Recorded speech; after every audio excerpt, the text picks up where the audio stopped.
presentasikan di webinar BKTP dan BKTA.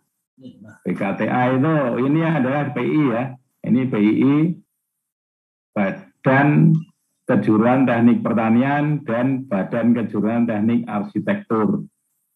Ya, waktu itu saya coba show aja. Saya mau sampaikan itu bukan ya. Oke.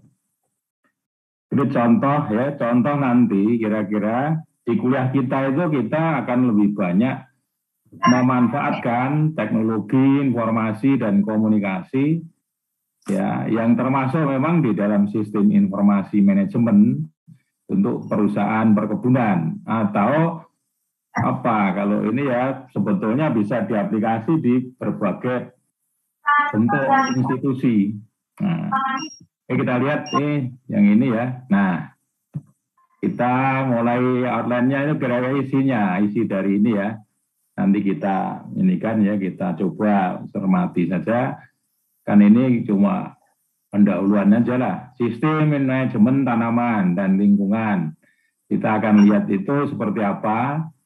Karena dengan sistem informasi yang kita akan aplikasikan, kita pasti harus paham tentang objek ya, objek yang informasinya itu yang mau kita manage itu ya. Kemudian arah perkembangan manajemen pertanian.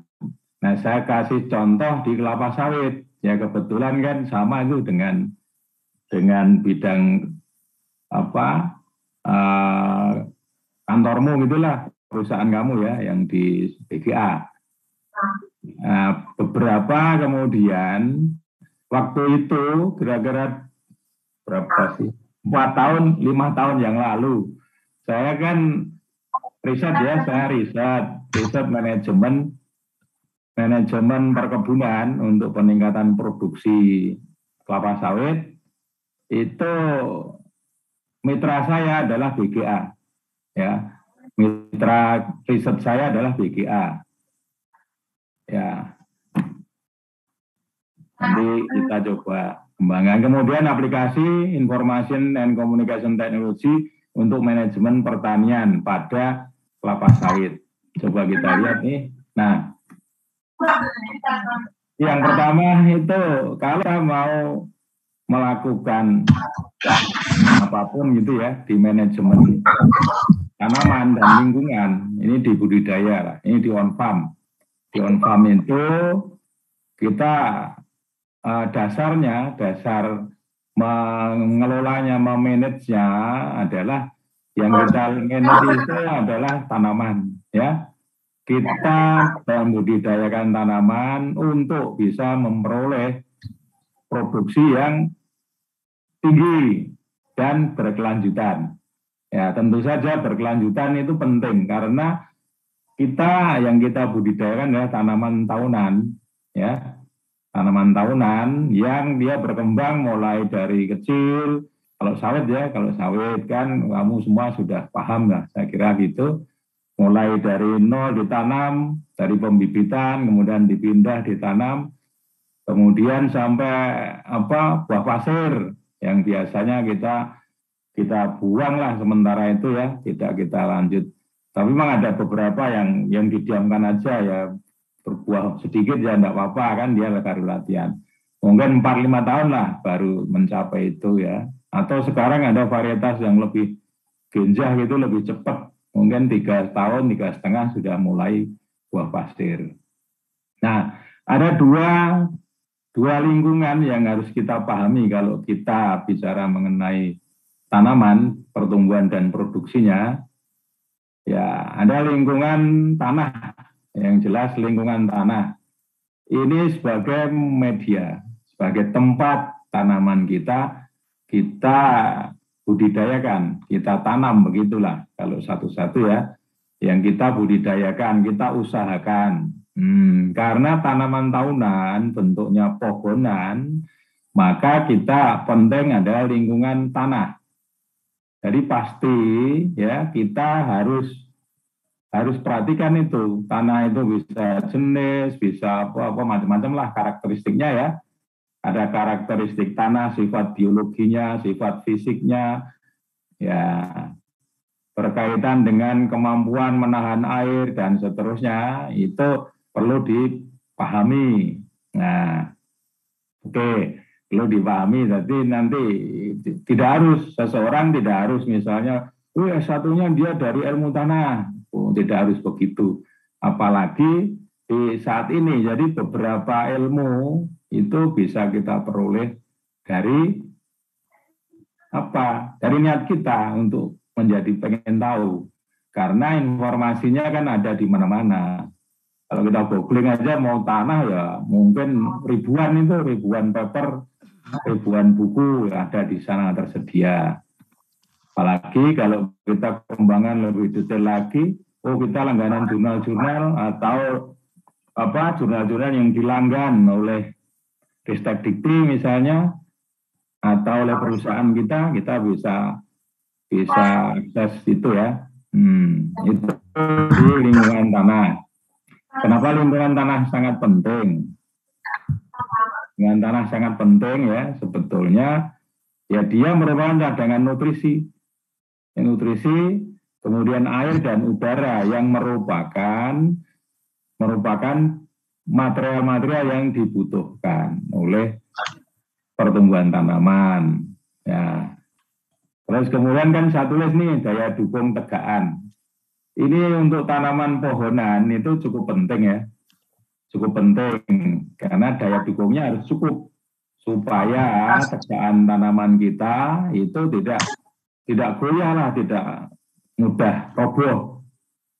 Nah kalau di sawit kita coba lihat ya, karena daya dukung tanah gambut dalam itu rendah ya, maka kalau kita lihat sawit-sawit kita di kebun lahan gambut itu kan sering dia bengkok-bengkok itu karena itu terjadi karena daya dukung tanah itu, daya dukung untuk tegaan tanaman itu rendah. Nah, oke. Itu menyebabkan dia kena angin misalnya sudah cukup tinggi 1 meter, 2 meter, kemudian kena angin dari satu arah, mungkin dia roboh, tapi dia tidak mati karena syarat lain itu terpenuhi, misalnya masih ada air, masih ada nutrisi ya, dia ada radiasi surya dan seterusnya, jadi dia masih bisa eksis lah. Maka kemudian dia berusaha tegak lagi. Jadi kalau kita lihat, misalnya kita masuk di lahan gambut, ada beberapa sawit yang bengkok begitu, nah kita akan tahu bahwa ini mesti lahan gambut nih. Kira-kira bukan lahan mineral biasa gitu. Nah, lingkungan ini adalah lingkungan iklim. Ya sebenarnya dalam waktu pendek sih lingkungan cuaca ya. Kemudian kenapa? Karena dia ada fotosintesis, itu yang paling penting ya. Paling membedakan tanaman kita dengan makhluk yang lain adalah kemampuan tanaman untuk berfotosintesis. Karena dia punya klorofil. Ya, karena dia punya klorofil. Jadi hanya satu-satunya makhluk hidup yang bisa menghasilkan biomasa, ya, menghasilkan biomasa dari proses fotosintesis. Ya, fotosintesis kan apa? CO2, H2O plus sinar matahari, kemudian dia bisa menghasilkan karbohidrat. Nah, kalau dari kimia lah, dari reaksi kimia. Kasih Hendy. Yang ini, nah kemudian kita panggil Hendy-nya. Orang yang mengusahakan perkebunan itu, kemudian kan mereka, kita semua akan menggunakan berbagai teknologi untuk mengelola tanaman usahaan kita supaya dia bisa tumbuh, berkembang, berbunga dan berbuah dengan baik. Ya. Yang digunakan apa? Yang digunakan berbagai teknologi sebetulnya. Berbagai teknologi dan manajemen untuk melakukan itu.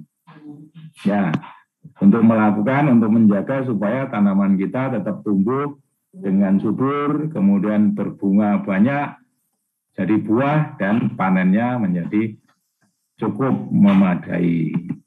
Ya. Nah ini saya coba ya, saya coba ini. Nah, coba kita di sesi ini perkembangan pertanian modern di era industri 4 ya, ini bukan koma 4.1. Jadi arah pertanian modern di era sekarang itu kita arahnya pasti akan menuju pada full mekanik ya, mulai dari penyiapan lahan sampai dengan panen dan bahkan pasca panen pengolahan. Ini ciri yang pertama. Jadi kalau misalnya di sawit, oke, saya kira kita tidak mungkin lagi mengandalkan tenaga manusia ya untuk menyelesaikan pekerjaan-pekerjaan, kegiatan-kegiatan di sistem produksinya, sistem industrinya. Ya, karena coba bayangkan sawit itu kan beribu hektar kan, berapa IPK mungkin 100.000 apa di mana? Kalau di Bundu mungkin 50.000 kali ya. Nah, nanti kan yang lain-lain itu sangat luas. Jadi kalau kita bayangkan dulu waktu kita kuliah S1, kalau nanam pohon di perkebunan kan buat lubang tanam.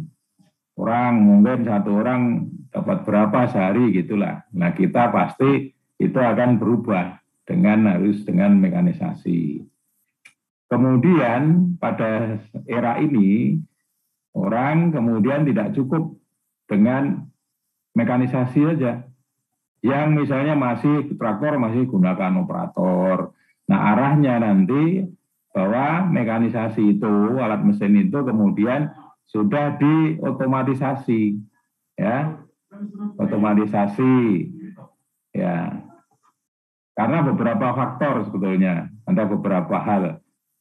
Kalau generasi muda sekarang misalnya untuk misalnya menjadi operator alat mesin seperti itu ya mungkin dia kayaknya enggak cocok lah saya kalau harus masuk ke sawah begitu, masuk ke kebun.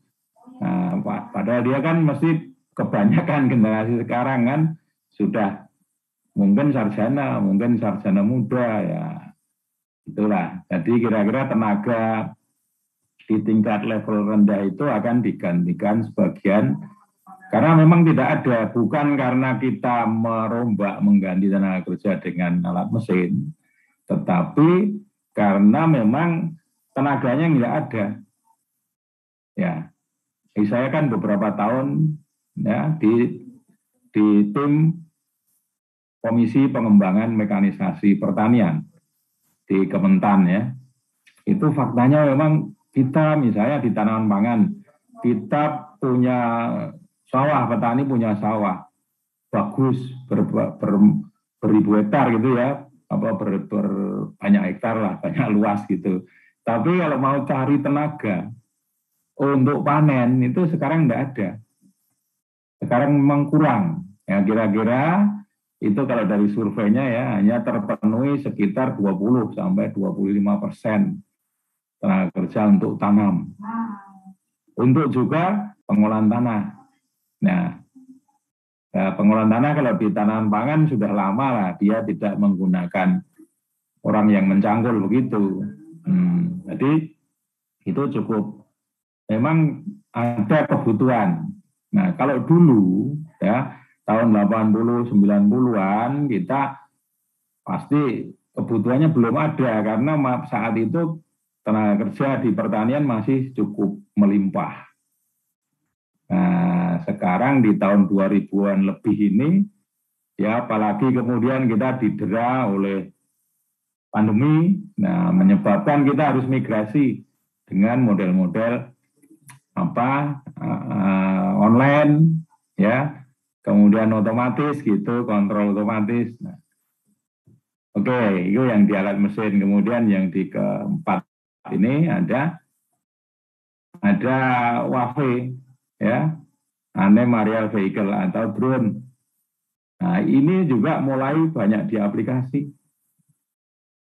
Yang intinya sebenarnya drone itu adalah paduan dari peralatan yang menggunakan tenaga mekanis ya antara dia kan kombinasi antara teknologi informasi komunikasi komputer gitu ya, dengan menggunakan komputer lah, pemrograman komputer begitu. Kemudian kenapa itu harus dengan drone misalnya? Nah, salah satunya karena dulunya kan awalnya dia dengan pesawat ya, dengan pesawat. Kemudian ternyata pesawat itu kalau dinilai operasionalnya secara ekonomis sangat mahal. Nah, padahal dia hanya untuk misalnya mengambil foto udara. Nah, kemudian juga sangat riskan kalau dia terbang agak rendah di perbukitan, di pohon-pohon yang tinggi, ya bisa nyangkut, kemudian lah paling tidak ada pilotnya yang harus menjadi korban.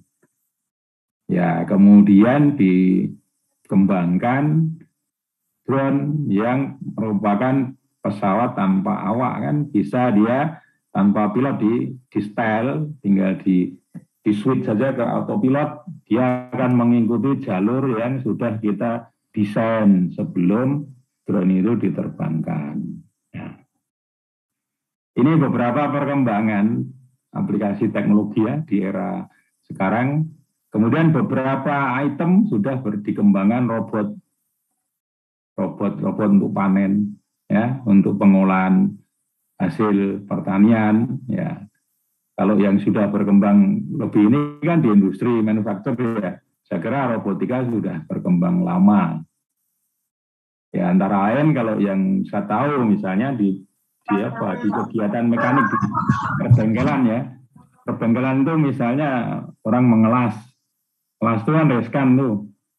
Orangnya tenaganya bisa kena panas, bisa kena percikan api. Ya, makanya kemudian dan dia kan kalau terganggu kenyamanannya pasti orang bekerja kemudian produktivitasnya akan sangat rendah.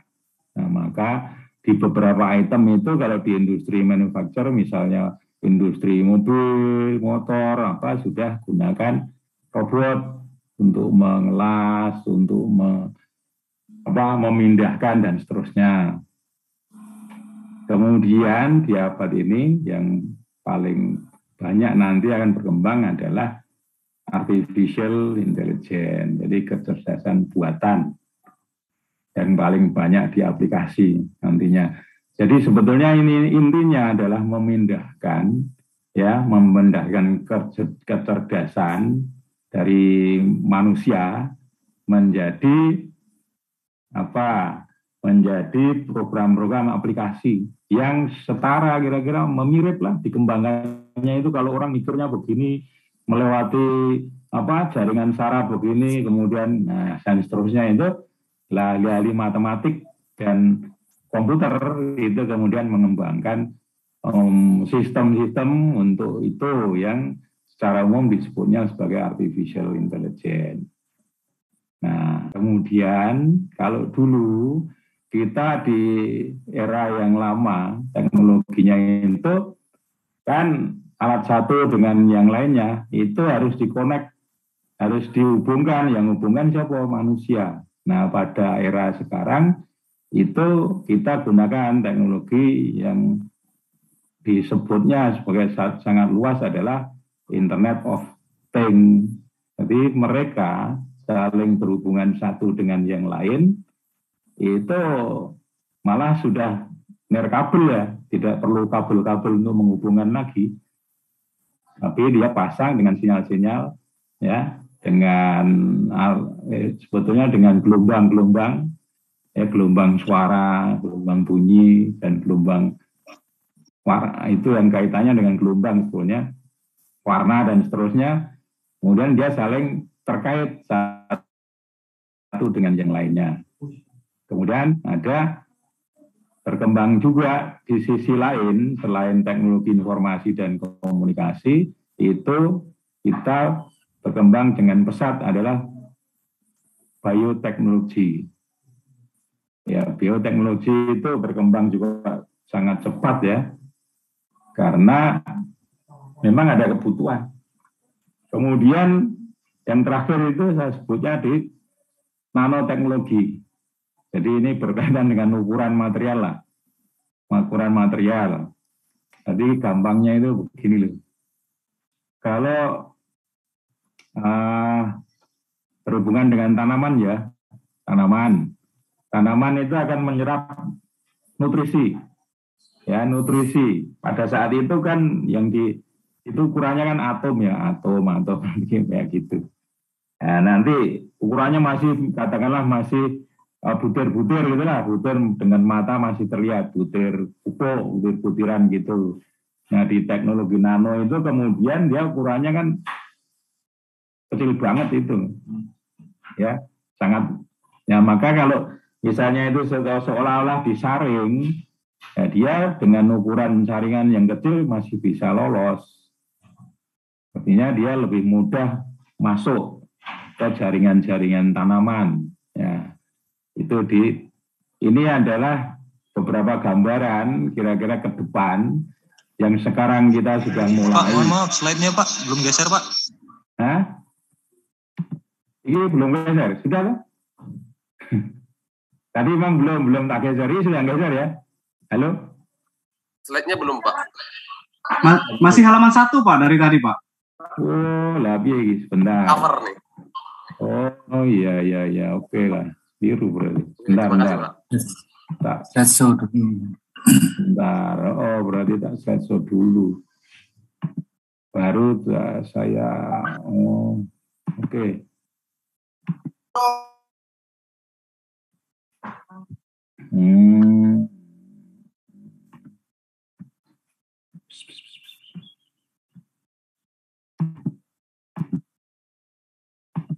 Oke, berubah ya ternyata ya. Sebentar kita slideshow.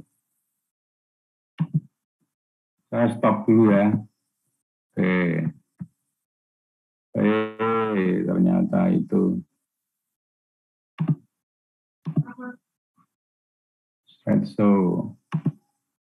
Nah, barulah aku. Ya, jadi maaf aja tadi aku baru ngerti. Baru paham itu. Mana? Ini ya, sebentar ini. Ya. Oh, sejak tadi ya. Ini sudah berubah nah ini, sudah ya? Udah Pak. Udah jalan udah. Tadi aku ceritakan ini ya.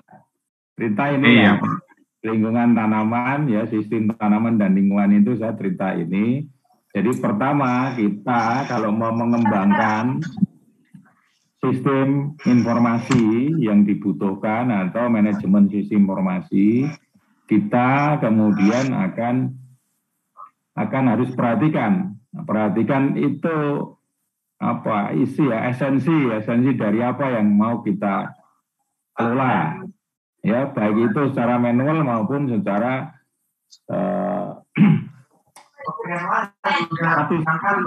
otomatis begitu. Jadi ini cerita sudah, nanti kamu itu lagi ya, lihat lagi. Yang penting memang kalau kita bertanam itu pertama adalah tanamannya sendiri, kedua adalah lingkungan, media tumbuhnya. Jadi ada lingkungan tanah dan lingkungan iklim yang masing-masing berfungsi untuk memenuhi kebutuhan tanaman untuk bisa hidup. Tapi yang kita inginkan bukan sekedar hidup, tetapi berkembang, tumbuh dengan subur, berbunga banyak, jadi buah yang bagus, kemudian panen yang melimpah. Dan itu tidak hanya satu musim, karena kita usahakan tanaman tahunan. Jadi tahun ini bagus, tahun besok bagus, besoknya bagus lagi. Akan sangat berkaitan dengan tanaman dan pemenuhan kebutuhan tanaman itu. Oke, tadi saya sudah sampaikan. Nah, sekarang ini saya sudah cerita tadi. Ada full mekanis, ada autonomous, alat mesin, ada unmanned aerial vehicle, robotika pertanian, artificial intelligence, IoT. Kemudian di sisi material itu kita bioteknologi. kemudian nanoteknologi. Nah, salah satu contoh ya di bioteknologi, waktu saya S3, ada teman saya, dia dari mana dia sebentar, dari pusat penelitian padi, ya. Dia itu dengan teori teknologi bio itu, kemudian kan padi sering dimakan oleh hama ulat lah waktu itu ya, yang dia kerjakan ulat. Kemudian dengan teknologi bio itu, dia coba ambil gen dari ulat itu. Ya. Dia ambil gen dari ulat. Kemudian dengan transgenik, teknologi transgenik, dia pindahkan gen ulat itu masuk ke dalam tanaman padi. Ya. Nah, waktu itu kan aku guyon aja loh. Ngapain kamu ribut-ribut kayak gitu? Cuma ini. Nah, terus dia jawabnya begini. Gampangannya ini jawabnya begini. Oh Pak, kalau ini gen ulat ini saya masukkan di tanaman padi yang nanti akan kita breeder ya, kita kembangkan, kita benihkan, maka kalau ada ulat yang sama dengan gennya ulat yang saya masukkan itu, ulat itu tidak mau makan padi yang hijau-hijau seger itu, daunnya tidak mau makan. Kenapa? Oh, kan daunnya sama Pak, ini kan teman saya tuh, ya gitu. Ya agak jok juga sih, tetapi saya kira memang benar kayak gitu. Jadi kita menanamkan gen dari serangga pemakan padi itu, masukkanlah ke dalam jaringan dari tanaman, sehingga kalau ada hama itu, ada serangga itu yang sama, dia tidak mungkin kan jeruk makan jeruk, tidak mungkin. Nah, katanya begitu. Itu yang simpel aja, tapi banyak. Nah, kita pelajari lebih banyak lagi. Oke, kita lanjut. Nah, kalau ini ya, memang ini oke, ini sebetulnya bisa saya.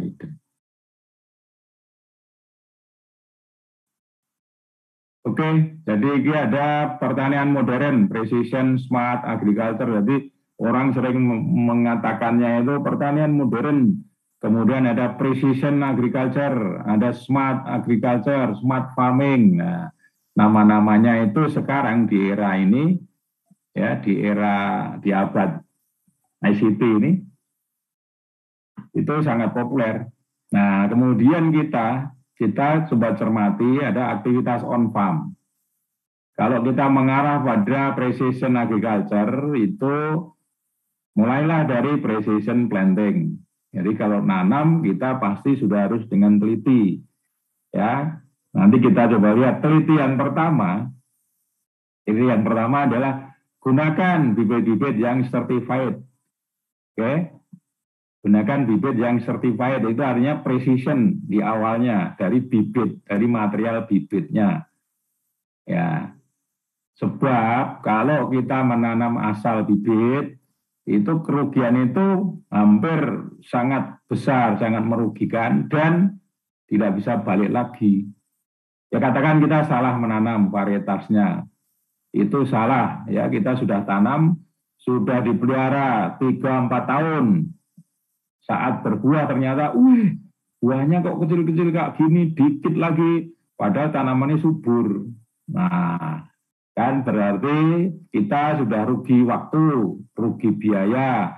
Kalau mau diganti, di-replanting lagi, harus ganti lagi. Nah, oke, kayak gitu. Terutama kita rugi waktu, pasti waktu itu. Padahal kalau perusahaan, misalnya ya, waktu itu kan identiknya dengan profit. Ya, nah, dengan produksi. Kalau misalnya kata setahun kita tidak produksi, ya mungkin perusahaan sudah akan bangkrut, begitulah kira-kira. Nah, itu contoh lah di precision planting. Kemudian pasti juga nanamnya sudah harus precision, artinya bibitnya mungkin sudah relatif sama besar, sama umur ya, kalau apa namanya umurnya sama, itunya sama, tempat tanamnya sudah apa namanya ya mirip gitulah, similar gitu ya. Nah, kemudian ada kalau di lahan itu precision irrigation, ya, precision irrigation. Yang kita lihat memang di sawit itu kalau berkaitan dengan irigasi kan baru dilakukan di nursery. Sawit tua mana ada yang dikasih irigasi? Ya, kita masih terfokus pada sistem drainase. Ya, jadi pada musim kemarau kita misalnya tanaman itu kekeringan ya dibiarin saja. Kebanyakan masih seperti itu.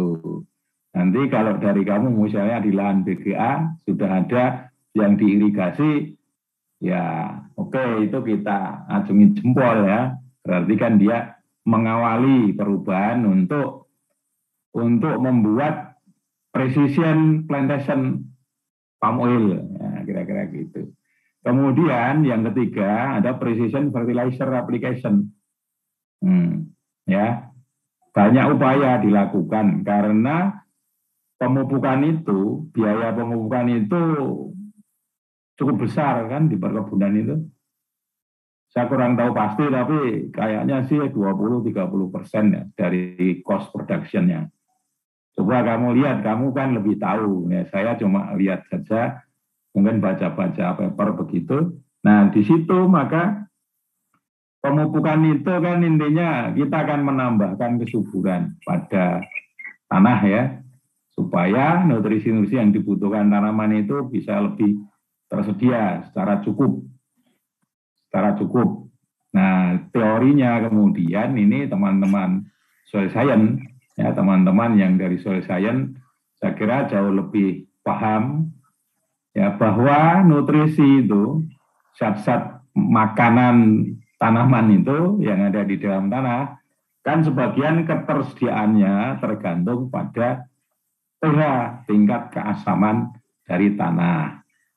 Jadi berapapun kita nambahkan unsur misalnya P misalnya, ya unsur P atau K, kalau keasamannya itu rendah, jadi sangat masam, mungkin tidak akan banyak berguna. Itu kalau yang belajar ilmu tanah lebih detail, silahkan dipelajari. Kemudian ya, kalau secara teknis, secara teknik operasional, jadi adanya pupuk itu juga harus ada air, sebab teori dasarnya adalah tanaman itu hanya bisa menghisap nutrisi kalau nutrisi itu larut dalam air.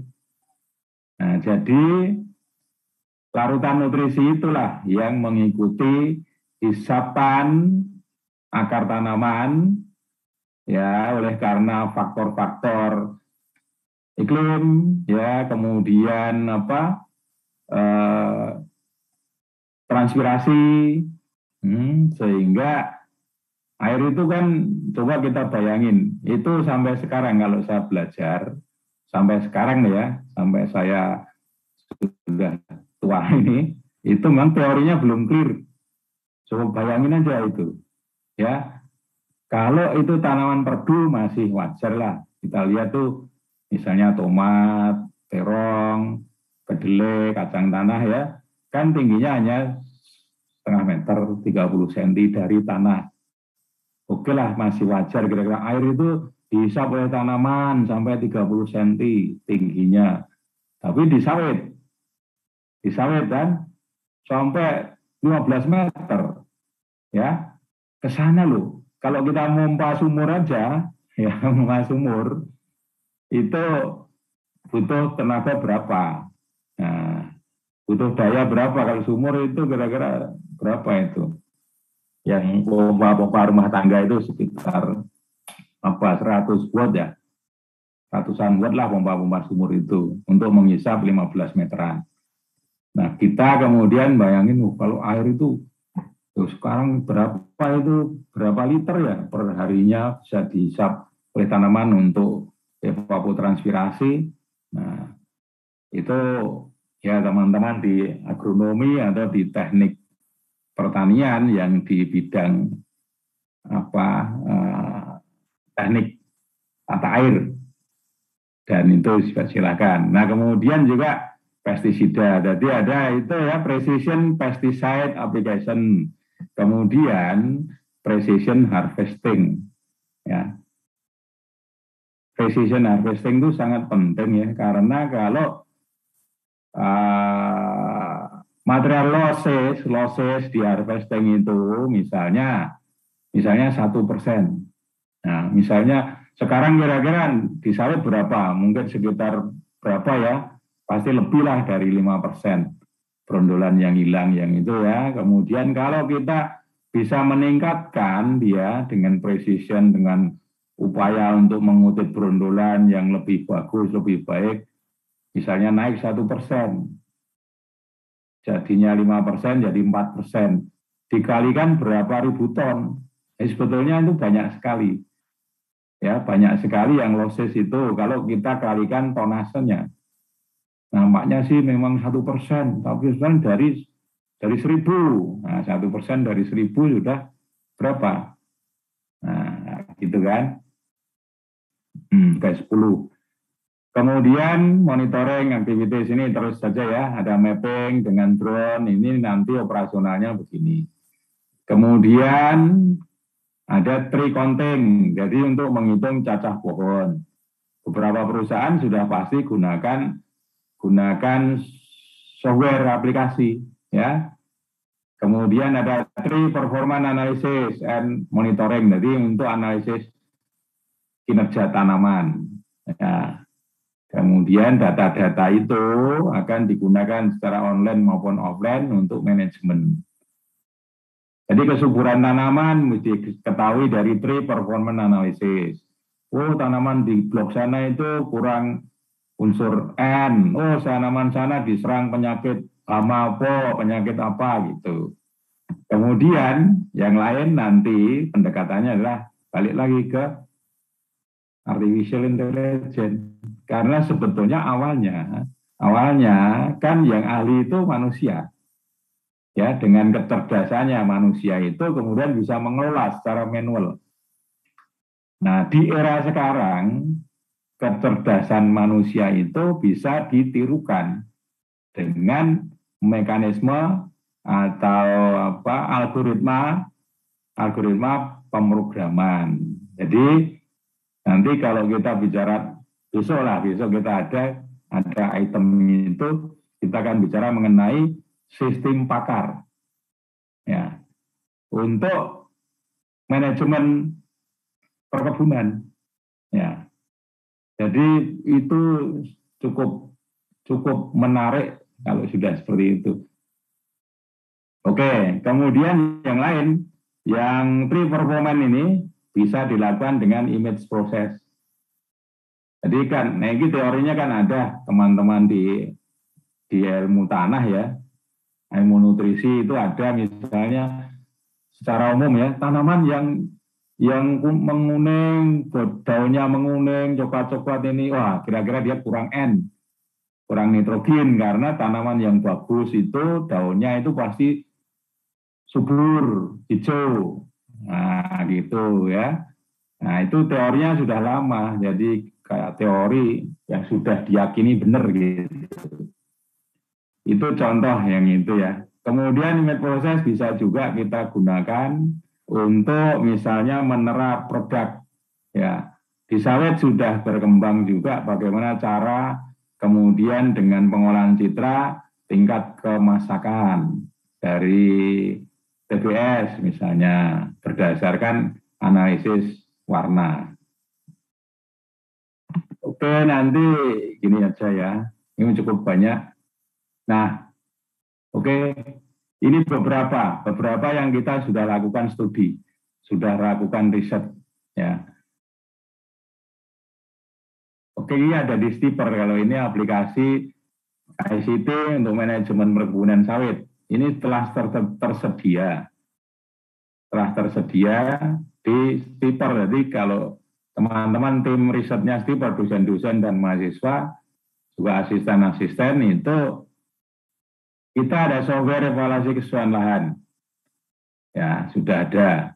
Jadi kalau kita mau buka kebun, Langkah pertama salah satunya adalah mengevaluasi kesesuaian lahan kita yang rencana digunakan kebun itu sesuai tidak dengan tanaman yang akan kita tanam.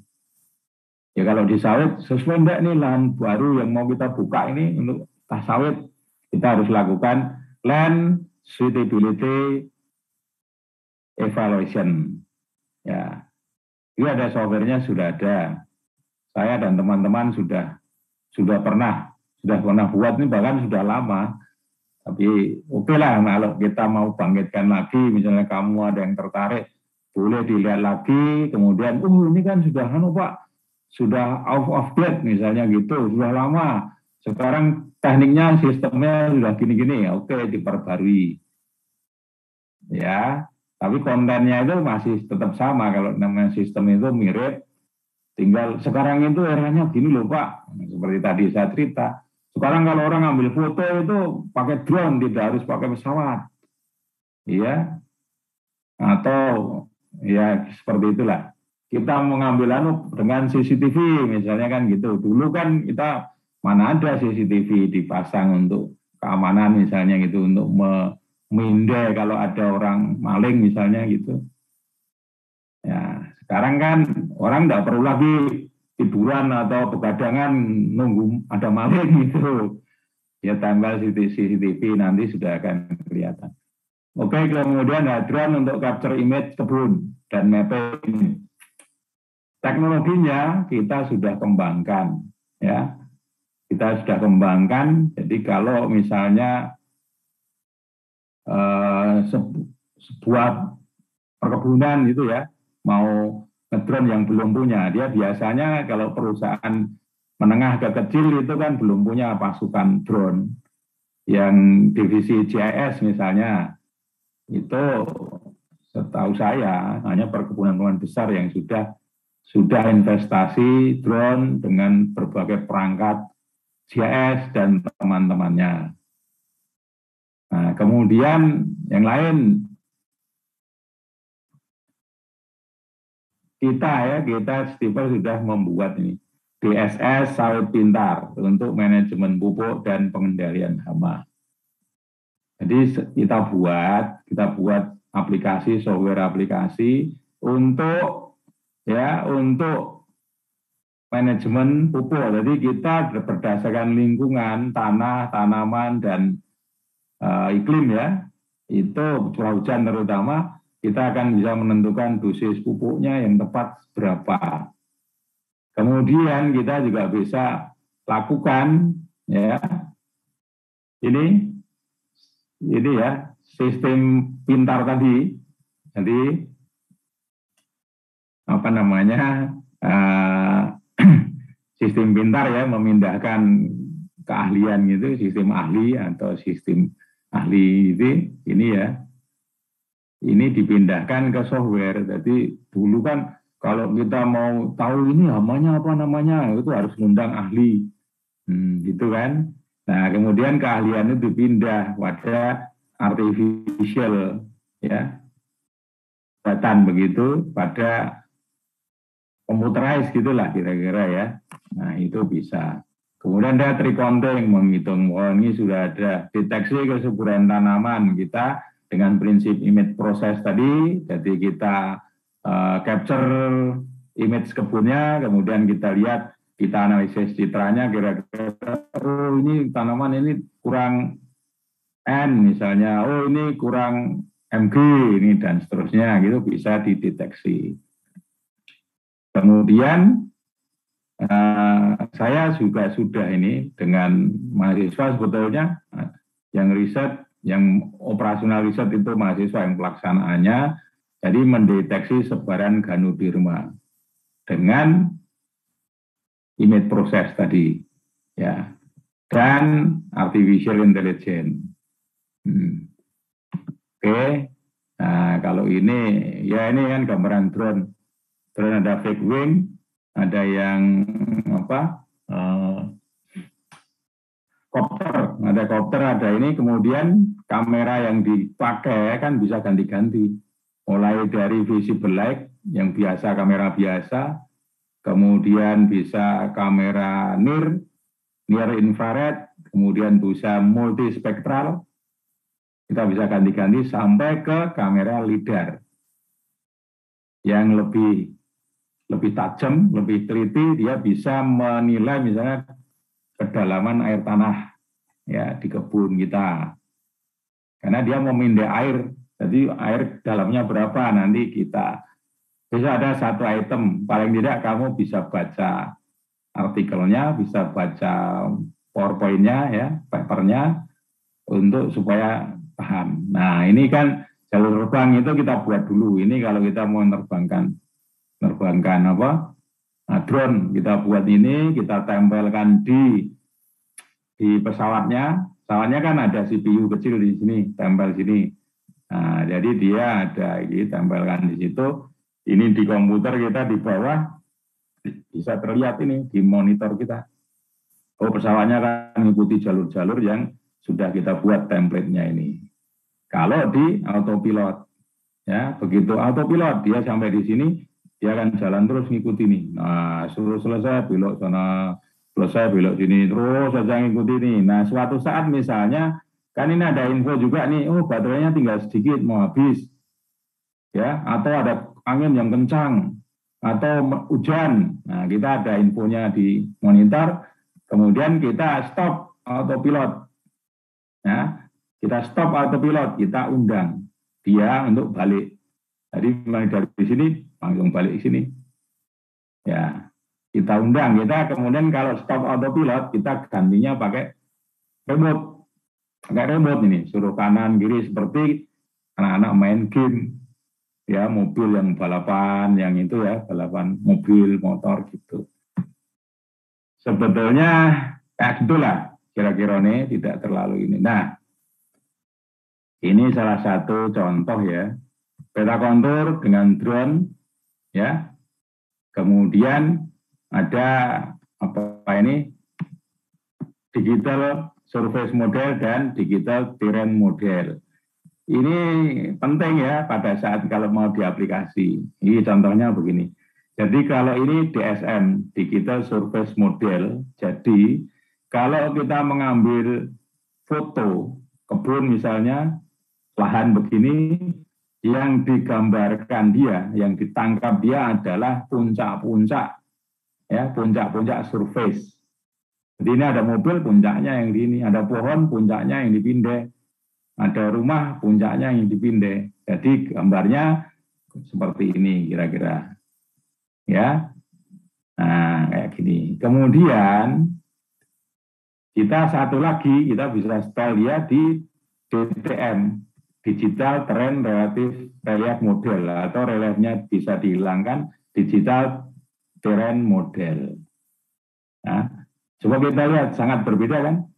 Kalau ini yang digambar, yang dibuat, dipindah adalah dasar dari permukaan tanah. Terrain ya, terrain itu kan lebih ke profil soil gitu ya, profil muka air tanah. Nah gini, muka tanah yang gini. Jadi kita sangat gampang loh, misalnya kita mau mengukur nih berapa sih tinggi bangunan ini, tanpa kita lakukan fisik, ya, tanpa kita melakukan fisik pakai meteran ngukur gitu, naik dengan tangga ini sih 5 meter. Nah, dia cukup kita ambil foto, kemudian kita lihat itu, ini gabungan ya, GIS dengan software yang lain ya, misalnya apa gitu, Mapsource atau apalah. Nanti kita tinggal itu, kemudian kalau peta ini, data ini dikurangi ini, kan kita sudah ketemu, oh ternyata tinggi bangunan ini itu di atapnya adalah apa? Ini dikurangi ini kan? Nah ini sudah ada ini kurangi ini. Gambar ini kurangi gambar ini adalah ketinggian pohon, ketinggian mobil, dan seterusnya yang bisa dipindai. Oke, terus lanjut lagi. Nah, itu kemudian kalau kita terapkan tadi di sebuah waduk misalnya, kita akan bisa tahu berapa sih ini volume genangan ini, ya. Kita dari foto itu kita bisa turunkan menjadi ini kontur. Nah, ini yang di air kan ini kira konturnya berapa, kita bisa hitung sampai kita turunkan menjadi volume cadangan air di waduk misalnya gitu. Ini kondisi waduk Kedung Sengon dengan sedimentasi. Ini kan seperti ini. Nah, kalau kita kemudian mau dulunya berapa? Kalau dulunya kita kemudian turunkan pada desain. Kalau ini kan sudah kena endapan nih, kena walet-walet gitu ya. Sedimentasi dari lumpur-lumpur, dari sungai mana, dari sini, dari ini. Nah, aslinya berapa? Kita tinggal ini. Tapi kalau pakai lidar ya langsung bisa. Dalamnya berapa, itu ya. Nah, kita bisa gunakan. Oke, ini bisa jalan enggak ya? Kita coba ya. Oh, sebentar. Itu kan untuk sebentar. Mudah-mudahan bisa. Bisa berganti enggak? Bisa berubah enggak? Tampilannya. Bisa ya? Sekarang karena sawit. Nah, sekarang ini kita buka nih. Buka image-nya, kita buka nih. Nah, kita mau menghitung cacah sawit yang ada di image ini. Ya. Kelihatan ini nampak tak? Nampak. Nampak Nampak, ya? Pak. Oke. Nampak, Pak. Nah, kemudian kalau kita proses nanti ya kita tunggu nih, kita proses. Nah, kalau kita proses dia akan menghitung sendiri. Jadi software kita akan menghitung sendiri cacah sawit yang ada di sini. Oke.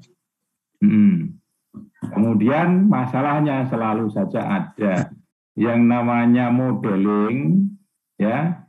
Modeling itu selalu ada kelemahannya. Tidak mungkin sebetulnya kalau kita bicara tidak mungkin 100%. Nah, ini misalnya ada pohon 91. Kalau kita hitung sebetulnya ini jumlah totalnya 100 atau 102. Ini semua kalau kita hitung 102. Nah, ternyata ada juga pohon-pohon yang tidak terhitung. Misalnya ini ya. Kenapa tidak terhitung? Mungkin terlalu kecil. Ya, mungkin ada terpotong di sisi ini kan. Jadi dia tidak terhitung. Nah, seperti ini kayaknya kalau dia terpotong tidak berupa tajuk sawit begitu, maka dia tidak bisa terhitung. Kalau ini ya ini sangat kecil, tidak terhitung, hilang. Nah, seperti itu ya.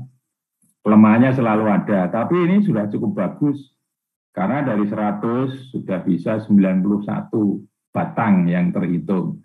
Jadi misalnya dibandingkan dengan manual, katakan misalnya satu orang, operator satu orang pegawai kebun untuk ngitung ini itu ya mungkin dia katakan berapa sehari dapat 15 atau dapat setengah hektar gitu kan. Nah, dengan ini misalnya ini sudah berapa hektar ini ya gitu. Jadi bisa lebih cepat kita gunakan software ini. Ya. Oke ya. Ya, ini biar kita akhiri, kita tutup ini. Kita tutup, ini kan bisa juga diganti-ganti itu, tinggal opanya gitu ya. Nah ini kan bisa, rumus-rumusnya bisa diganti-ganti, tapi oke lah, ini gimana, ya kelihatan ya.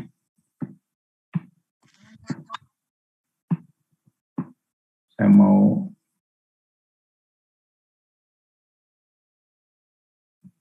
bentar. Oh. Proses ini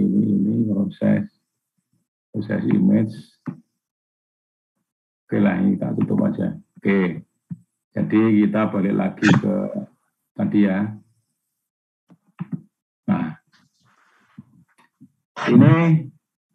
Ini sudah kita buat, software ini sudah kita buat. Ya, jadi kalau kamu mau perbaiki, kamu mau coba kalibrasi, verifikasi di kebun kamu ya bisa. Ini sebagiannya juga kerjasama dulu bermitra dengan BGA. bermitra dengan BGA, saya waktu riset, kemudian juga dengan Wilmar. Oke. Terus.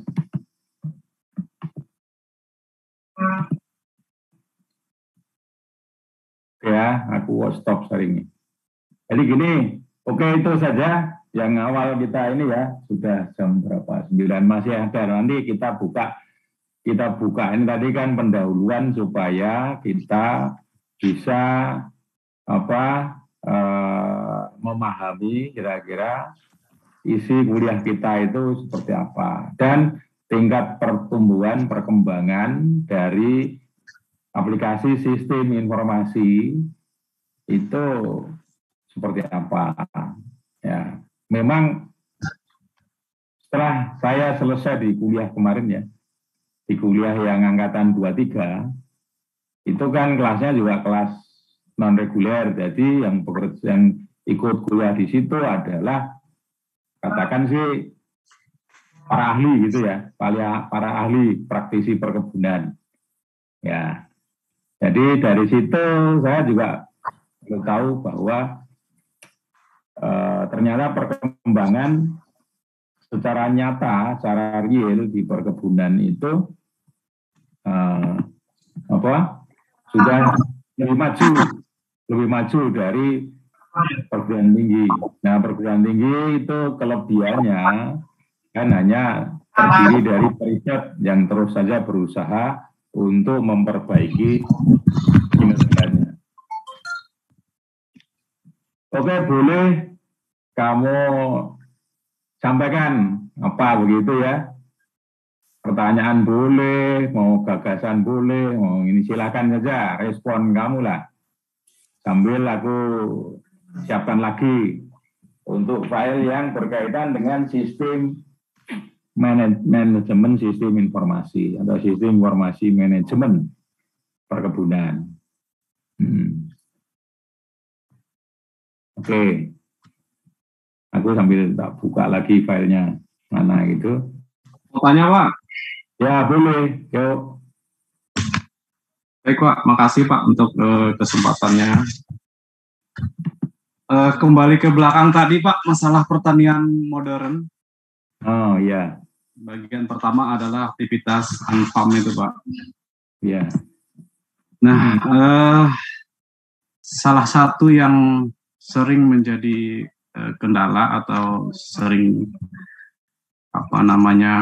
kita kesulitan menentukan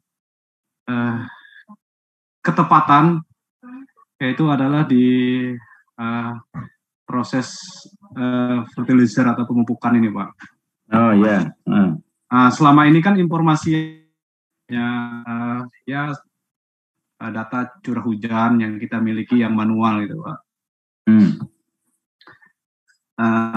Itu pun untuk menghandle sekian ribu hektar, sehingga kadang-kadang tidak tepat karena di bagian tertentu mungkin ada terjadi hujan, di bagian lain tidak. Sementara proses pemupukan kita harus jalankan. Nah, dalam pemupukan pun ada banyak faktor kan yang harus kita perhatikan berkaitan dengan losis yang terjadi karena kondisi alam gitu Pak ya. Iya. Misalnya dari kemiringan lahan, datar dan berbukit, kemudian dari jenis tanah juga ada yang pasir, ada yang gambut, ada yang mineral. Pasti masing-masing kondisi ini memberikan tingkat kehilangan pupuk yang berbeda gitu. Iya. Pada saat kita aplikasikan. Nah, dengan sistem informasi seperti ini, kira-kira mungkin ada metode apa Pak yang bisa kita gunakan supaya meminimalkan seminimal mungkin kehilangan dalam proses kita pemupukan itu. Demikian Pak, terima kasih. Iya. Oke. Jadi kalau sekarang kita bicara aja tentang ini dulu ya, materialnya ya. Jadi proses bagaimana pupuk itu diberikan di kebun misalnya, di tanaman. Nah, kalau dari situ kita bisa melihat itu pupuknya itu bentuknya apa dulu kan, bentuk pupuk itu apa, apakah granul, apakah cair, ya kemudian apakah dia aplikasinya ditebarkan atau ditanam di dalam tanah, ya apakah dia slow release misalnya juga. Nah, dari bermacam-macam itu, kalau model lama, kita pasti harus dapatkan dulu formula dari setiap unit lahan. Ya, unit lahan adalah satuan lahan yang mempunyai karakter ciri-ciri khusus yang mirip atau ya mirip itu similar gitulah, bukan sama persis ya, tetapi mirip begitu. Nah, kalau tadi misalnya kita bicara di tanah gambut, di tanah datar, di tanah yang miring, oke, kita pasti sebetulnya harus punya data di masing-masing tempat itu. Nah, kemudian kalau kita gunakan teknologi yang sekarang dikembangkan dengan AI itu, dengan artificial intelligence, itu sebetulnya di masing-masing itu kita bisa cari formulanya yang paling tepat dengan mengembangkan pendekatan kecerdasan buatan itu. Ya, memang kalau mau total, kalau mau lengkap sih kita kayaknya masih cukup berat ya. Kita bisa mulai dari satu-satu, mulai dari kita punya data di tanah gambut yang datar, genangannya sekian, tingginya sekian, itu seperti ini bentuknya. Jadi satu persatu. Nah tentu saja kalau itu berkaitan dengan sebaran hujan yang tidak merata, kita harus belajar mulai dari apa ada teorinya sih, spatial variability. Jadi semua lahan di permukaan bumi itu sebetulnya kan mengikuti variasi spasial keruangan. Tetapi sebetulnya kita juga bisa mengumpulkan data karakter di sebuah lahan itu yang kita akan kumpulkan ya.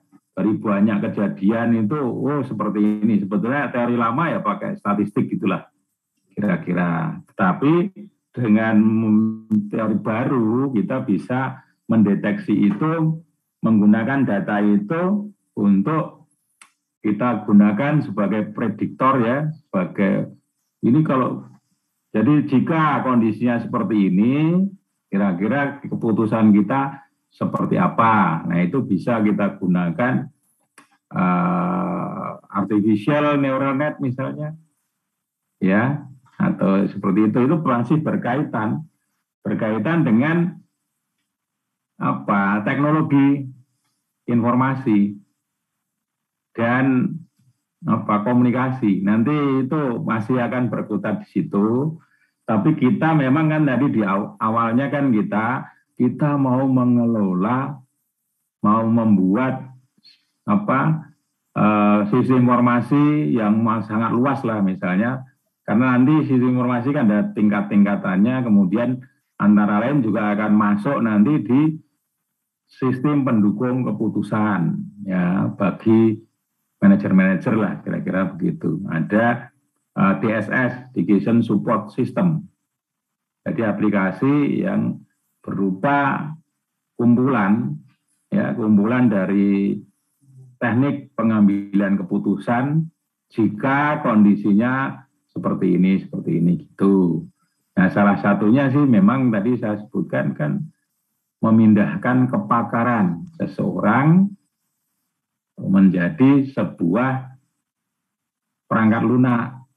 Nah, jadi yang dulunya itu kepakaran seseorang disampaikan oleh seseorang yang ahli, memang di bidangnya sangat ahli, misalnya contohnya tadi untuk pengendalian hama penyakit, untuk pengenalan dulu Nah, sebetulnya teorinya kalau yang kita biasa kan dokter gitulah, dokter dalam mendiagnosis penyakit. Nah, kan kalau itu sistem pakarnya juga sudah banyak aplikasi dokter untuk kesehatan itu ya. Nah, kita mirip dengan itu, tapi kita kan bergeraknya di ini penyakit tanaman misalnya gitu. Jadi kalau tandanya kan kelihatan tuh tandanya. Misalnya dari image-nya kita lihat, kita foto tajuk tanaman sawit. Ya kalau daunnya itu tinggal pelepahnya aja tuh. Nah, tinggal lidi ya, tinggal lidi-lidi. Oh, berarti itu daunnya sudah dimakan ulat nih, sudah dimakan serangga nih. Nanti tanda-tanda seperti itu akan dikenali oleh pakar. Kalau yang asli kan pakarnya yang ngerti. Misalnya aku pakar hama penyakit. Wah, kalau seperti ini itu mesti diserang kumbang, tanduk, misalnya gitu.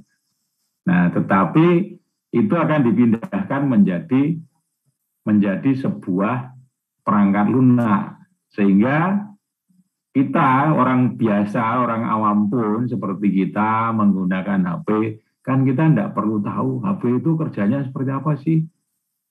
Yang penting ya kita bisa WA, bisa video call.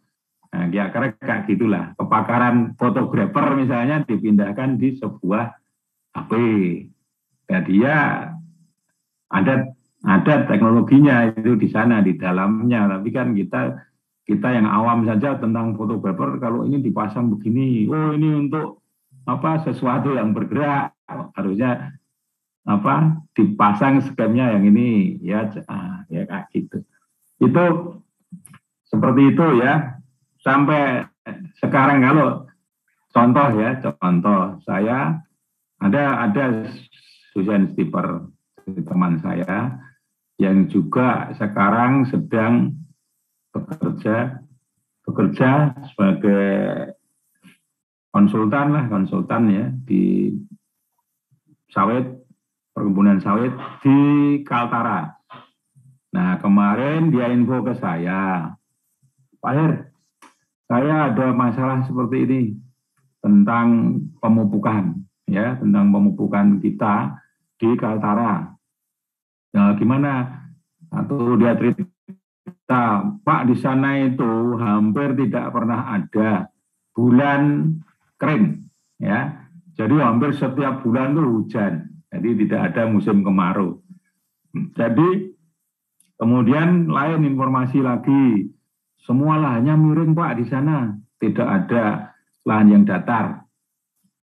Nah, jadi dari situ kemudian kita masih mau ambil keputusan kira-kira yang terjadi itu daerah itu adalah airnya berlebih. Jadi kemampuan tanah untuk meresapkan air itu terlewati dari besarnya hujan, sehingga yang terjadi pasti run off atau banjir pada saat hujan.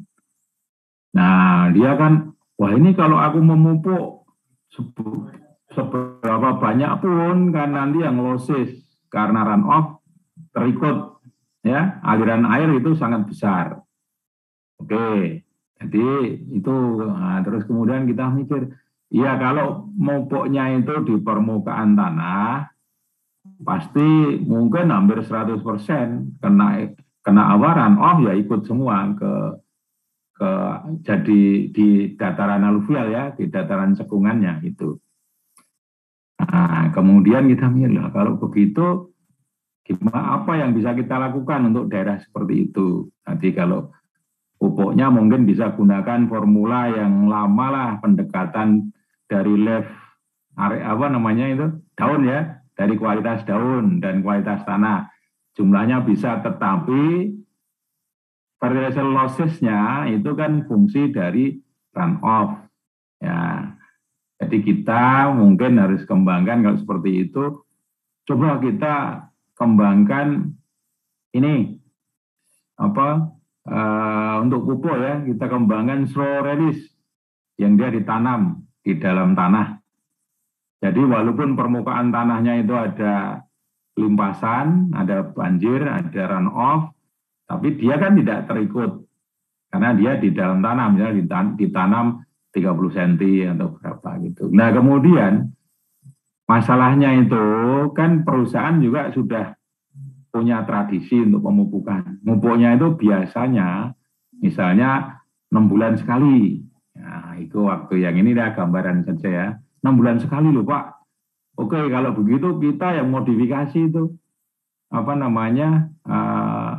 lapisan slow release-nya itu loh. Jadi satu butir pupuk itu lapisan slow release itu kan karena ada filter ya.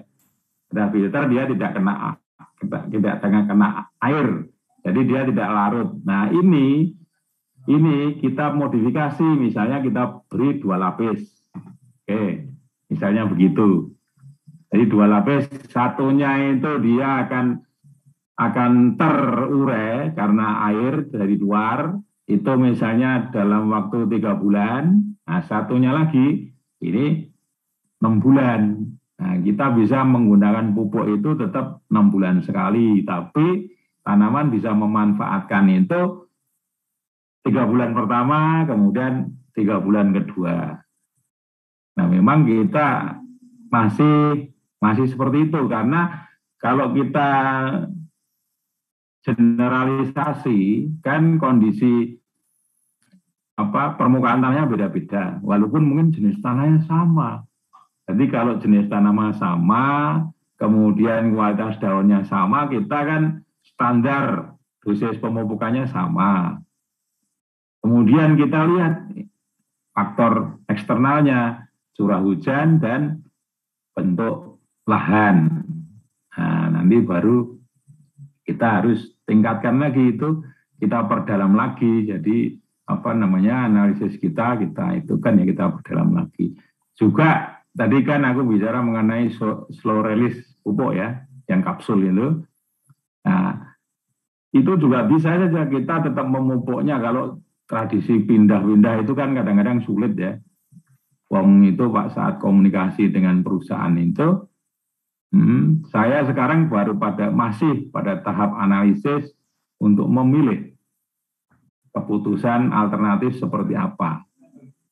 Jadi antara lain itu untuk mengurangi runoff, kita buatlah lubang-lubang. Dulu sebetulnya teknologinya lama, kalau rorak biasa ya. Tetapi karena itu hujannya sangat besar, sangat berlebih, mungkin kita harus buat sumur-sumur gitu, roraknya sumuran-sumuran, atau kalau yang biasa sih orang itu pakai biopori ya. Biopori itu sambil kita meningkatkan masukan pupuk organik dari hancuran serasa-serasa yang bisa masuk di situ. Nah, memang kemudian itu tidak tunggal penyelesaiannya. Ada teknis, mekanis, dan mungkin sampai ke biologis ya. Nah, saya kira gitu Pak Masyuri ya.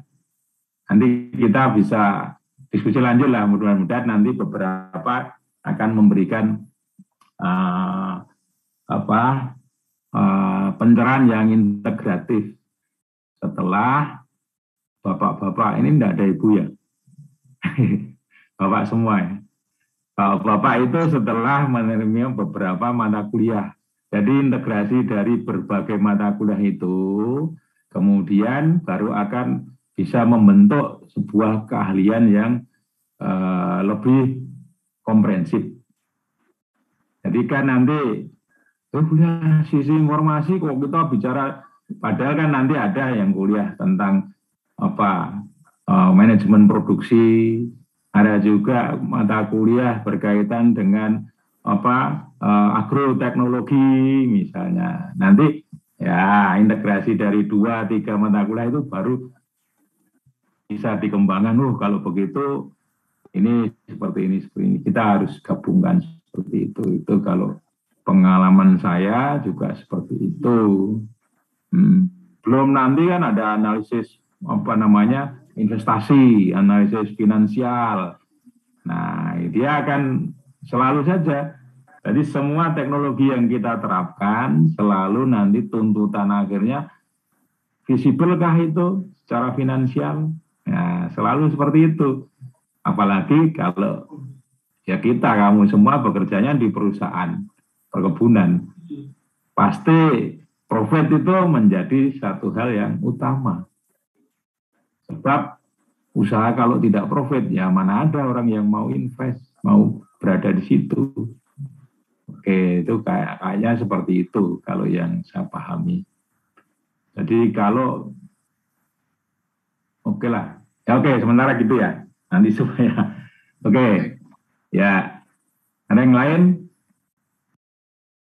Yang lain dah, kalau enggak saya coba ini ya. Ya Pak, ada yang chat gimana siapa? Maaf Pak, slide presentasi. Oh tadi ya aku tidak baca. Pak didengar. Slide-nya masih slide 1 ya, itu yang tadi ya. Sudah kita selesai. Oke, kita coba nih. Share lagi. Mana ya? Ini nih. Oke. Ini apa tadi?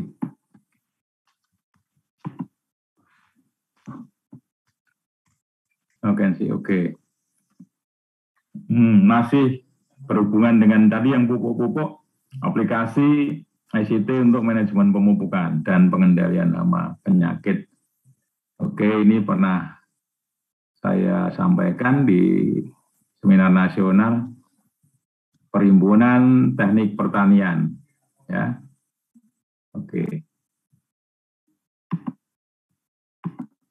Nah, kita mulai dari ini cepat saja ya, kita nggak usah terlalu lama kan, masing-masing sudah biasa lah, sudah paham. Outline yang saya tulis adalah SPK untuk dosis pemupukan. Nah, oke. Kemudian ada hitung tata pohon, ada sebaran ganoderma, ada pengendalian hama dan penyakit. Jadi ada beberapa item di paper ini, ya. Kenapa ini kok mesti ada ini? Ada dosis, ada hitung cacah. Jadi kalau dosis biasanya orang kan per hektar. Kemudian untuk menjadi per pohon kan bisa pasti harus ngitung lah cacah pohonnya. Jadi aplikasinya orang dosisnya itu sekian ton per hektar. Nah, kemudian aplikasinya itu berapa gayung per pohon kan gitu. Nah, biasanya itu kayak gitu. Nah, kita coba lanjut nih. Pemupukan itu seperti ini, menggantikan unsurnya, mengganti unsurnya yang hilang selama proses pemupukan dan pelindian. Ini semua teorinya masukkan di sini, hanya memberi pupuk kalau kondisi nutrisi atau berada. Jadi ini ya ini teori ini cukup penting karena kalau sudah cukup, ngapain kita nambah? Kan hanya akan menyebabkan kerugian. Ya, oke. Kemudian nih yang terakhir ini, perhatikan tingkat pH tanah karena akan mempengaruhi ketersediaan unsur hara bagi tanaman. Jadi tadi yang saya sudah sampaikan sebetulnya ini adalah dasar-dasar dasar-dasar rasional dari teori pemupukan. Ya, jadi yang terakhir ini kan mungkin unsurnya itu ada, tetapi karena pH tadi dia tidak bereaksi, tidak terurai menjadi ion-ion, kation dan anion untuk bisa diserap oleh tanaman. Nah, ini sangat penting. Jadi selain kita perhatikan kualitas tanah, kualitas daun, kita harus perhatikan pH dalam tanah. Karena pH itu akan sangat mempengaruhi ketersediaan unsur hara bagi tanaman.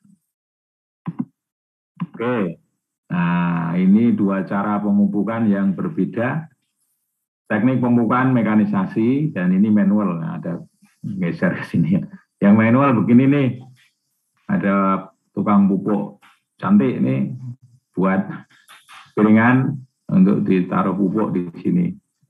Satunya lagi, nah ini dua hal yang dalam prosesnya sangat berbeda.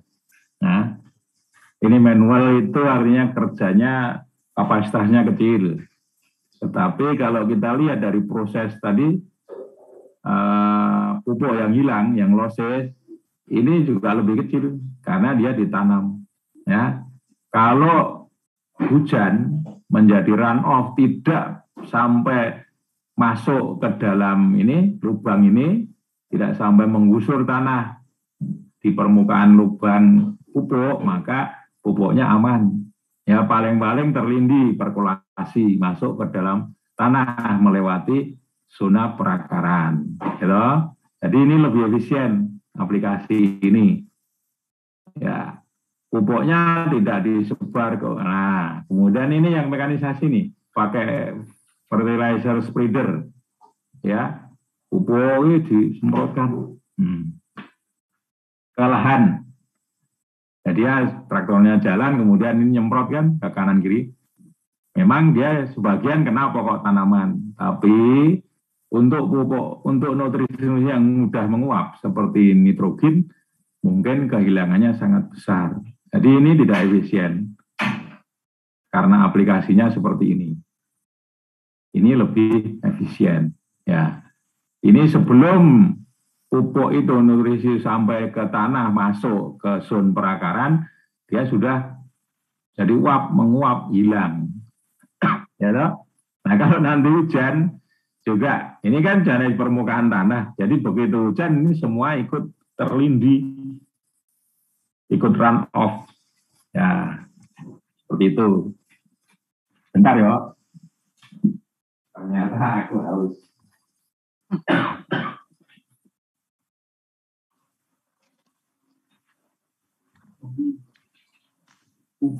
Dulu nih.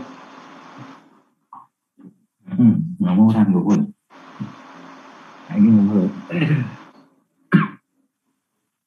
Oke. Ini pendahuluan sederhana tapi cukup penting untuk memahami sistem pemberian pupuk di perkebunan. Nanti masih ada lagi, oh ini kan bisa dengan cara lain. Sekarang ini fertilizer spreader itu bisa diotomatisasi dengan sensor yang memindai keberadaan tanaman ini. Ya, tanaman ini kan berbaris nih, jaraknya 9 meter atau 9,5. Ya kan? Nah, ini pupuk ini kan dicurahkan, disemprotkan, tidak semua pada kena batang tanaman kan? Nah, sekarang kalau ini bisa diatur, ditingkatkan dengan IT tadi ya. Dengan IT bisa kita kemudian kembangkan bisa dengan template jarak, bisa dengan template kita pakai sensor. Jadi kalau di sini ada batang tanaman, maka pupuknya baru nyemprot. Nah, jadi motornya, traktornya jalan terus, tapi pupuknya ini keluarnya intermittent. Jadi kalau pas tidak di pohon, dia mati. Kalau nanti ada pohon terlihat, baru dia hidup. Nah, kan kontrol seperti itu sebetulnya kita sudah sering lihat itu di mobil. Kalau retret itu ya, kalau mundur, nah kan kita pakai CCTV sama sensor kan. Sensor itu kan bekerjanya ke jarak. Nah, seperti itu kita bisa kembangkan untuk memperbaiki fertilizer spreader ini. Ya, tentu saja dengan modifikasi. Ini sudah ada, sudah diproduksi oleh perusahaan alat mesin pemupukan sawit misalnya. Nah, kita bisa nih bongkar nih, tambah ini salah satu mekanisme ya untuk memindai tanaman, atau kita pakai timer. Jadi ini jarak kemudian dikaitkan dengan kecepatan jalan traktor, itu bisa menjadi template, menjadi waktu. Nah, jadi pakai timer setiap 10 detik misalnya dia semprot. Nanti setelah itu 10 detik lagi semprot. Jadi intermittent. Itu pasti akan lebih efisien pupuk ini. Nah, oke.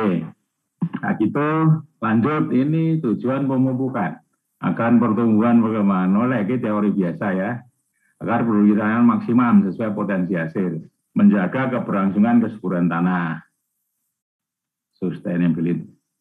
Ini yang terakhir ya, Iki pasti yang terakhir itu yang kita sebut sebagai kesuburan tanah yang sustain itu. Kenapa seperti itu? Karena setiap kita panen TBS, ya, sebetulnya kita kan memanen nutrisi dari dalam tanah yang diambil tanaman untuk kesuburan dan pertumbuhannya. Untuk terutama kalau itu buah adalah untuk pembungaan dan pembuahan. Jadi kan bahannya itu antara lain kan nutrisi di dalam tanah. Ya, seperti itulah. Kemudian maka setiap saat kita panen sebenarnya kita akan mengambil unsur hara dari dalam tanah.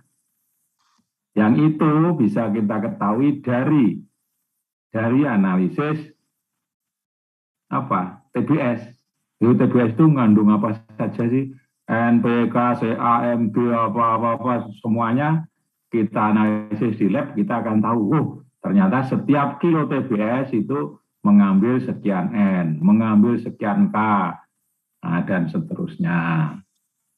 Maka memupuk itu minimal, ya, minimal adalah sama dengan nutrisi yang diambil, ya, minimal itu ya, supaya dia sustain itu minimal sama dengan jumlah nutrisi yang diambil saat panen. Nah, oke. Itu teori dasar tapi penting. Ini ya berkaitan tadi dengan pertanyaan Sopo tadi, ya, pertanyaan yang tadi lah tentang bagaimana itu memperbaiki dan seterusnya. Adalah. Nah, prinsip manajemen pemupukan, tepat jenis, tepat dosis, tepat cara, tepat waktu. Nah, ini diucapkan gampang, tetapi karena oke lah, jenis mungkin dia berkaitan dengan kebutuhan tanaman, ya. Tadi kita lihat tepat cara. Cara spreader tadi, fertilizer spreader tadi itu jelas tidak efisien. Nah, tepat waktu itu kita bisa tadi juga misalnya, dibuat intermittent, jangan di setiap saat dia disebarkan terus pada saat traktor jalan. Jadi terus saja lah, continue dia itu. Kita buat intermittent, jadi hanya disemprot di pohon. Nah, kita bisa atur waktunya. Kalau waktu global ini maksudnya adalah berkaitan dengan curah hujan terutama. Ya, seperti itu kira-kira. Ini teorinya kayak gini. Ya, memang harus tepat jenis di konten pupuknya, nutrisinya.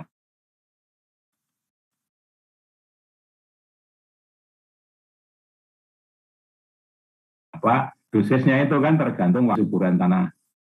Oke, lanjut. Ini metode yang biasa ya. Yang biasa. Oke, jadi ada rumusnya yang sudah biasa dipakai antara apa tadi? LSU, self sampling unit itu seperti apa? Kemudian kalau di sawit sudah ditemukan metode yang qualified, yang bagus ya, itu seperti ini. Aplikasi pupuk hanya diperlukan apabila status hara dalam daun masuk dalam kategori kurang, ya kan? Kembali lagi teori awal tadi. Ya, kalau kurang kita baru mupuk. Kalau sudah cukup ya enggak usah dipupuk. Ya, oke kayak gitu. Kemudian kalau di sawit, untuk kelapa sawit daun diambil pelepah yang ke ini sudah menjadi pengetahuan umum teman-teman yang di sawit. Nah, rumusnya seperti ini. Interpretasi berdasarkan hasil analisis contoh daun dapat dikategorikan kurang, dan seterusnya. Dengan menggunakan rumusan teori ini, maka kita bisa menentukan dosis pemupukan. Nah, oke. Ya, saudara. Kemudian penentuan dosis itu kita sudah punya sebuah sistem pendukung keputusan untuk manajemen pemupukan. Ya, yang kita beri nama sawit pintar. Ya, memang software ini belum sempurna, ya, karena masih butuh verifikasi, butuh kalibrasi dengan aplikasi ini di beberapa perkebunan sawit. Ya, kita masih butuh. Ini coba di sana gimana, dicoba di sana gimana, gitu. Kira-kira. Jadi masih terbuka kesempatan. Kalau kamu berminat, kita masih bisa kembangkan ini, sempurnakan ini. Itu lebih baik. Oke, mana ya? Ini tidak usah saya jalankan ya, karena ini ya bisa aja, tapi tidak tahu saya terlihat atau tidak. Jadi kita harus masukkan ini user password karena tidak semua orang ya kita tak jalankan kan harus ini kan itu. Oke, nanti kamu file ini di copy, kamu coba jalankan sendiri di rumah ya. Nah itu kan harus masuk. Nanti saya beritahu itu passwordnya apa. Nah ini kalau keluarannya begini, rekomendasi pemupukan. Ya, ini kita bisa masukkan, misalnya dia itu kan sudah merupakan fungsi dari umur tanaman. Jadi tahun tanamnya berapa, kemudian tanahnya ini bisa kita pilih loh, beberapa begitu. Nah, ini tanah aluvial itu kayak begini. Tanah aluvial itu sudah mengikuti fungsi persamaan yang kita masukkan di dalam software ini, ada di dalam software. Jadi kita rekomendasi ini, kemudian kalau kita proses, kita masukkan dulu APOWI. Nah ini kan N-nya berapa, ini data analisis daun, ya, NPK-CAMG masukkan. Data analisis daun minor, ya, APOWI, CL, nah ini pupuk makro, mikro gitu kan. Kemudian ini akan keluar kalau kita proses. Sudah berupa pupuk karena sudah dikonversi. Jadi dari nutrisi kita konversi ke pupuk karena pupuk punya kadarnya toh. Urea itu berapa N-nya dan seterusnya. Baik, misalnya kita proses, nah jadilah ini masukkan. Nah, sudah keluar rekomendasi pemupukan. Ini kondisi ya, keterisian unsur kondisinya itu N-nya high. Jadi pasti ya kalau mau pakai ureanya sedikit. Ya, kondisi P-nya optimal. Nah, ini kecil, very low. Nah, oke. Aplikasi pemupukannya keluarnya ini. Nah, ini mengikuti teori pemupukan dosis pemupukan dari apa? Dari LSU tadi dan kualitas tanah. Ya, tadi kan satu-satu. Nah, kemudian ini di software ini sudah bisa tanah kita banyak. Ada blok A, B, C, D, terus banyak gitu ya, bareng-bareng kita simpan ini dalam file, kemudian kita eksekusi bareng-bareng ya. Kita proses bareng-bareng nanti sudah akan, nah keluarnya begini. Nah ini dosis urea sekian, statusnya segini. Tadi kan hanya satu, jadi dosis boleh itu blok tunggal, tapi kan umumnya kalau kita bicara satu blok mungkin masih seragam gitulah, homogen gitu, jadi dia tidak bervariasi faktor-faktornya, jadi bisa tunggal saja. Tapi kalau bloknya beda, mungkin dia kedalaman tanahnya beda, apalagi jenis tanahnya beda, pasti rumusan hubungan antara faktor-faktor tadi dengan dosis pupuknya kan berbeda. Ya. Oke, lanjut. Nah, kemudian kalau tadi itu kan konvensional ya, artinya berdasarkan teori tentang kesuburan daun dan kesuburan tanah. Nah, dari data-data itu, kalau kamu punya data cukup banyak, kamu kemudian bisa gunakan ya dengan berbasis pada artificial neural net. Ya. Yang ini sudah masuk pada era baru teknologi informasi dan komunikasi di era industri yang orang bilang 4.1, 0 itu 0. Kalau kamu baca perkembangannya, sekarang mungkin sudah kita bicara mengenai social intelligence atau apa itu yang era industri, era 5.0. Oke. Jadi kalau ini sudah kita buat ya ini. Ya, jadi kita gunakan jaringan saraf tiruan itu seperti ini. Ya, tapi tak jalankan bisa enggak coba ya? Oh, bisa ya. Bisa enggak coba sebentar? Oh, enggak bisa jalan. Jadi ini langsung dia hanya ngeling saja. Ini kemudian ya manajemen pemupukan, tapi ini basisnya adalah kecerdasan buatan. Ya, tapi hampir sama sebetulnya. Ya kita isinya hampir sama, coba dia basisnya berbeda. Jadi perhitungannya dia berdasarkan kecerdasan buatan, yang satunya berdasarkan teori kesuburan daun dan tanah. Ya, terus ini kalau lanjut, lanjut, ya kayak gitu. Nah, kan hampir sama, keluarannya masih hampir sama. Oke, ini tuh. Ya, itu uraian lebih lanjut ya, yang kita belum cerita mengenai manajemen. Sebentar, kuliah kita sampai jam berapa? 10 ya?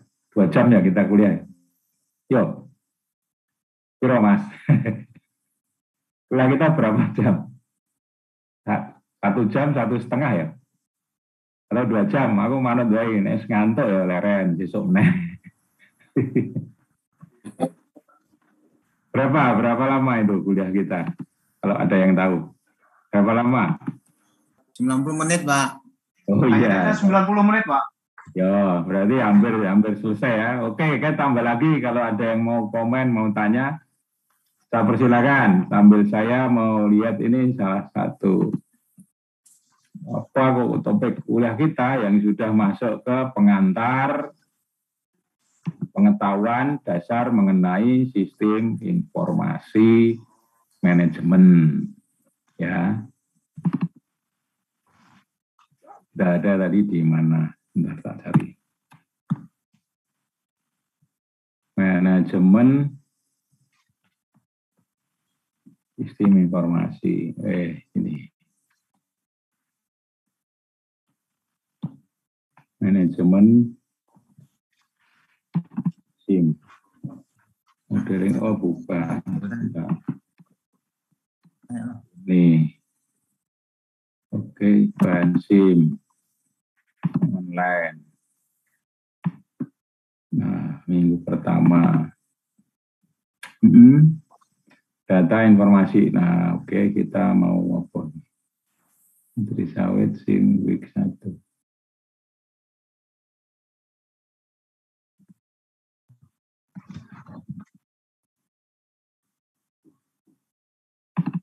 Ini kita pakai file ini.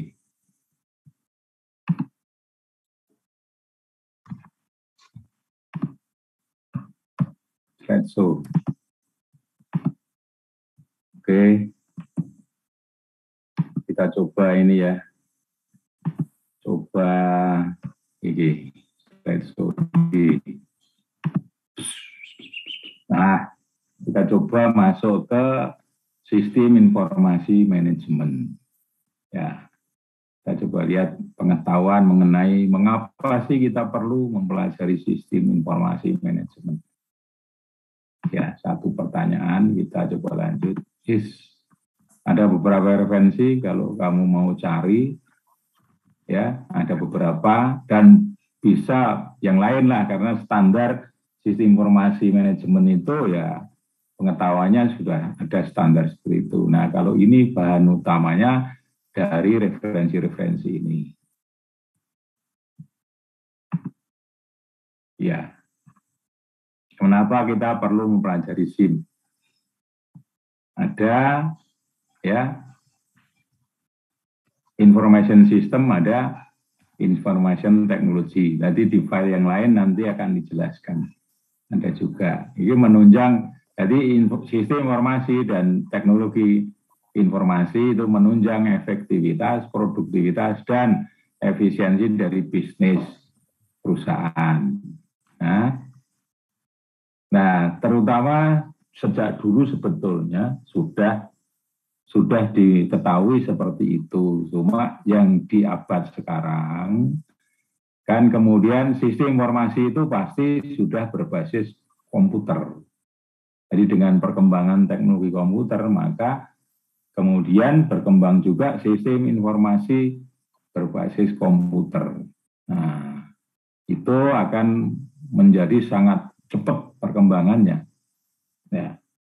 Merupakan komponen utama dari kesuksesan bisnis dan organisasi. Ya, ini kan ya beberapa itemnya. Ada ledakan information explosion, di mana kita telah beralih dari masyarakat industrial ke masyarakat informasi. Fenomena knowledge worker, yakni orang-orang yang menghabiskan sebagian besar waktunya untuk menciptakan, mendistribusikan, memanfaatkan informasi. Oleh karena apa?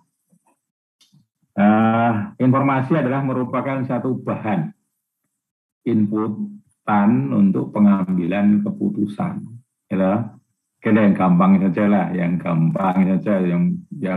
rumit-rumit sih ya cukup rumit, harus dengan bantuan beberapa software tadi. Kalau yang gampang itu misalnya kita mendapatkan informasi perakiraan cuaca. Kan ada di mana-mana itu, ada perkiraan cuaca besok akan di Jogja atau di Medan ya, atau di Aceh, di Unsyah mau hujan angin. Nah, pasti kita kemudian kan mengambil keputusan karena ada informasi seperti itu. Nah, kalau tidak dapat informasi, maka ya kita tenang-tenang aja lah. Besok mau hujan angin lah, biar aja orang ngerti. Ya kan? Tapi karena kita tahu dapat informasi, besok akan hujan angin misalnya dari BMKG, walaupun kan informasi itu belum tentu benar karena dia kan perakiraan cuaca. Yang namanya perakiraan itu kan boleh keliru, boleh salah. Ya, kayak gitu. Kemudian ya, itulah fungsi utama. Jadi perusahaan yang mempunyai informasi yang lebih komprehensif, banyak dan up to date, kemudian sahih gitu ya, jadi banyak benarnya gitulah, itu akan mampu bersaing dengan perusahaan lain yang sejenis atau saling bersinergi perusahaan lain yang bisa saling join, saling kerjasama gitu, kolaborasi. Nah, kira-kira begitulah, maka disebutnya informasi itu adalah sangat penting bagi kesuksesan bisnis proses perusahaan. Nah, ini kemudian komoditas informasi yang semakin mahal, sehingga tuntutan untuk memanfaatkan informasi untuk kepentingan organisasi serta bagaimana mengelola informasi yang bermanfaat bagi organisasi. Nah, inilah yang disebut manajemen, sistem informasi manajemen.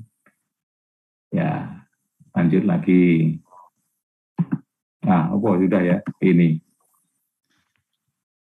Case tadi, nah ini beberapa orang dari informasi smart service, smart product. Nah, jadi kalau using information technology itu monitor, intervene, assess, dan seterusnya. Jadi menangani berbagai hal ya. Kita untuk monitoring itu kan bisa karena ada informasi tadi.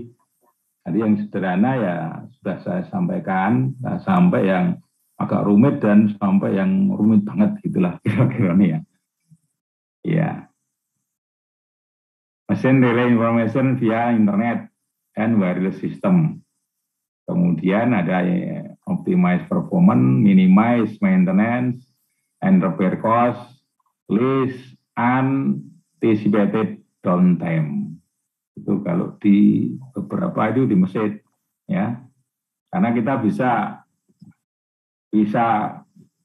otomatis kalau di mobil kita sekarang misalnya dia dikasih indikator notifikasi kamu bar ganti oli, habis ganti oli nanti ganti oli lagi 5.000 kilo misalnya begitu, sudah dipasangkan di situ. Jadi setiap kita pakai keluar dia, masih 2 bulan lagi, masih sebulan lagi.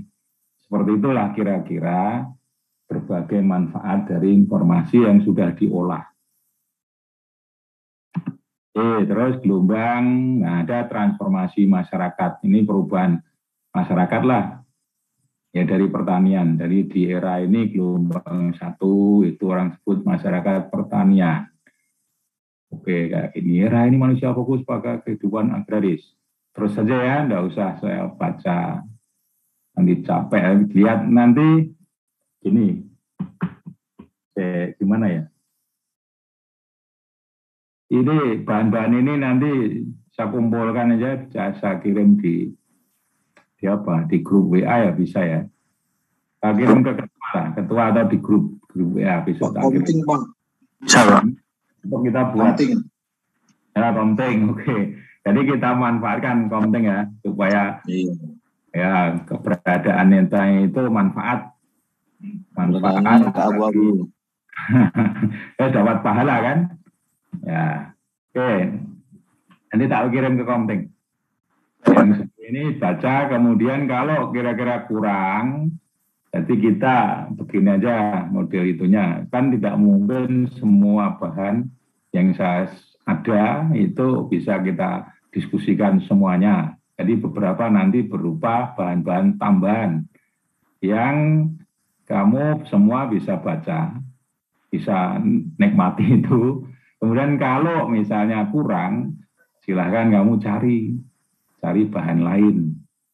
Kemudian kalau misalnya di kesempatan kita sebelum mulai kuliah minggu berikutnya, kita buka aja, mungkin sudah ada yang mau tanya tentang yang kemarin kita sudah diskusikan atau kita sudah upload gitu bahannya.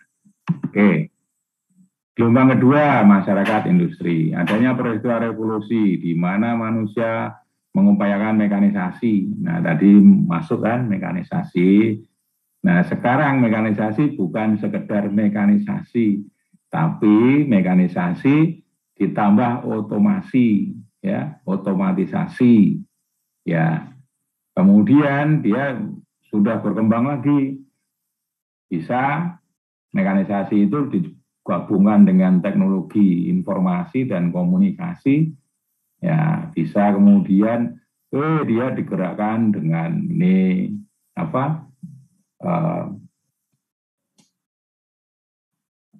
dengan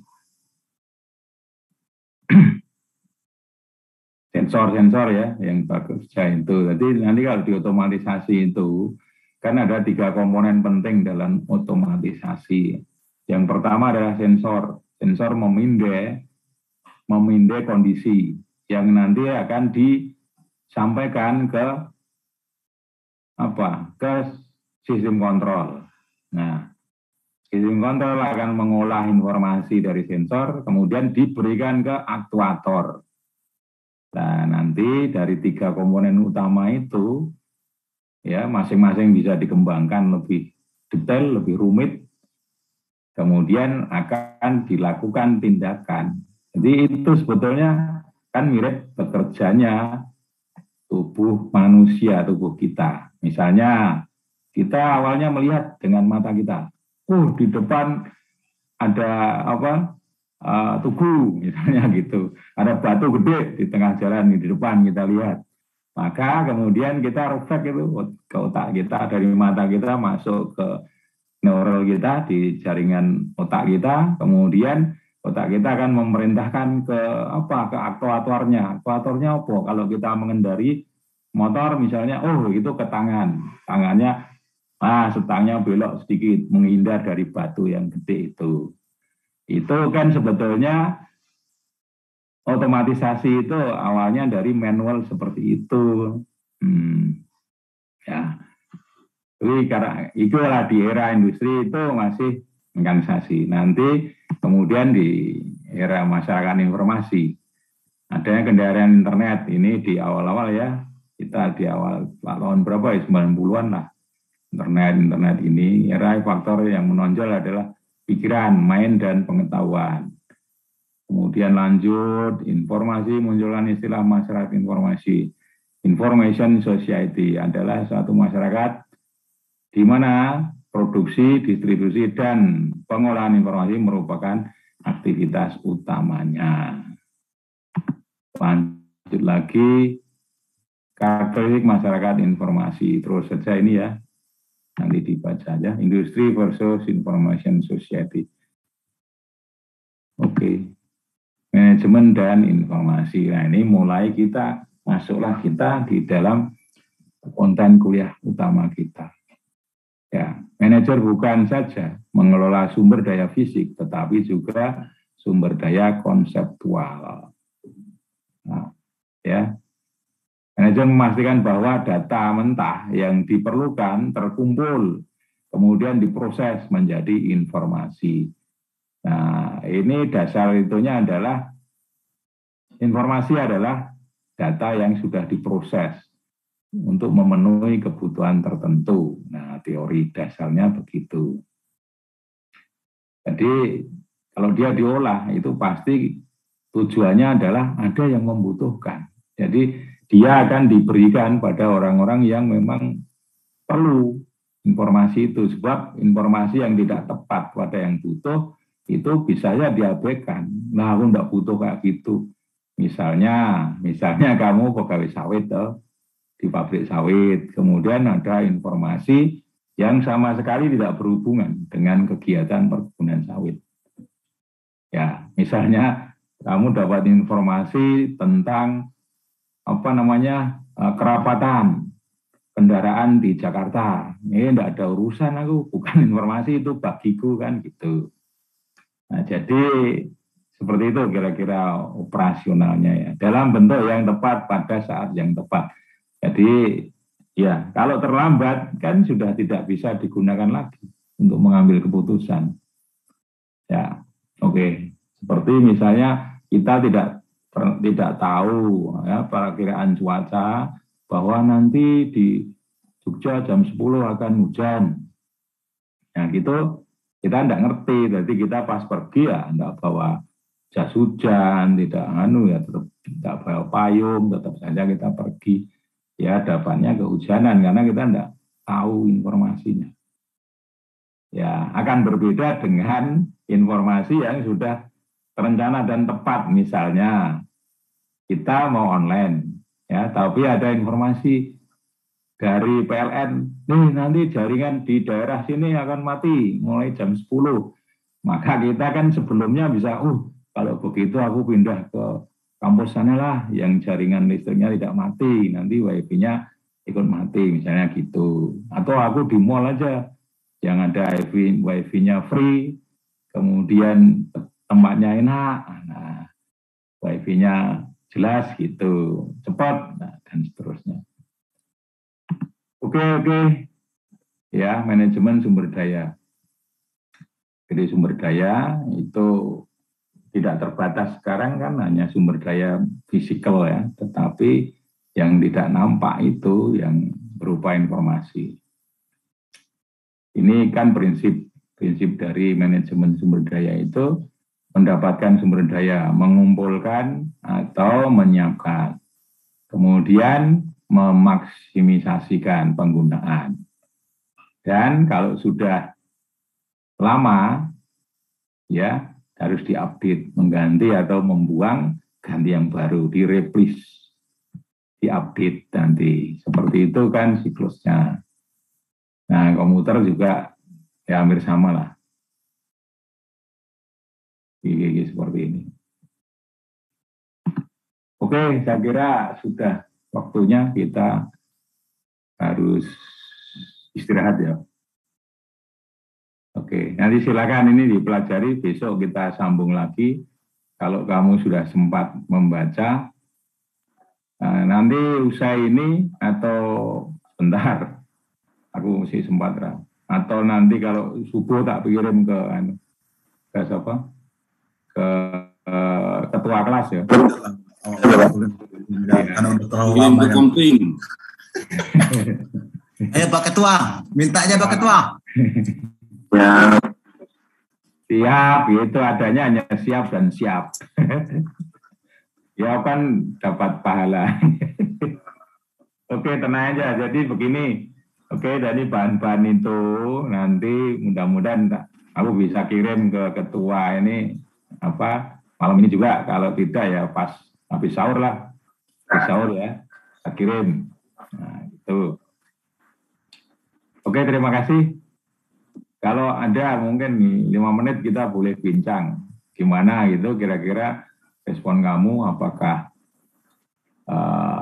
lanjut, terutama yang penting minggu depan itu kamu jadwalnya masih sama ya, kuliahnya hari Rabu malam. Oke. Sebab sebetulnya desain awal itu yang non-reguler kan kuliahnya Sabtu Minggu. Nah, kemarin saya sampaikan ke manajemen MP, yaitu kalau permintaan peserta ya silahkan saja Pak diatur. Gitu. Kalau desain yang non-reguler memang itu kuliahnya Sabtu Minggu sebetulnya. Karena umumnya itu kan mungkin biasa gitu ya, kira-kira kan Sabtu mungkin masuk setengah hari atau mungkin libur. Kalau seperti ASN gitu ya, kan Sabtu Minggu libur, nanti masuknya Senin sampai Jumat 8 sampai 4 misalnya begitu. Jadi di MMP oke boleh kalau memang usulan kamu, jadi kita menyalai ya kamu semua kan harus sudah inilah, karena malam hari ya kamu mungkin tidak ada yang kerja loh ya. Kalau ada harus izin pimpinan, karena waktu MOU yang dibuat non-reguler itu kuliahnya adalah Sabtu dan Minggu. Oke, tapi kita terus ya, minggu depan masih Rabu ya. Masih Pak. Yogananda, nah ini kan Masih Pak, masih. komandannya Yogananda. Ya Pak Komandan ya, masih ya. Masih Pak, tetap hari itu ada Rabu. Ya siap. Insyaallah kita Pak. ketemu lagi minggu depan. Oke, bisa kita akhiri. Selamat malam. Bisa Pak. Malam Pak. Sebelum berakhir Pak. Ya. Sampai jumpa lagi. Ya. Halo. Oke ya. Halo Pak. Untuk kepada asisten IT di MMP silahkan Mas Sopo tadi, Mas Taat ya. Silahkan kita bisa akhiri. Aku live ya. Assalamualaikum warahmatullahi wabarakatuh. Selamat malam. Waalaikumsalam warahmatullahi wabarakatuh. Waalaikumsalam.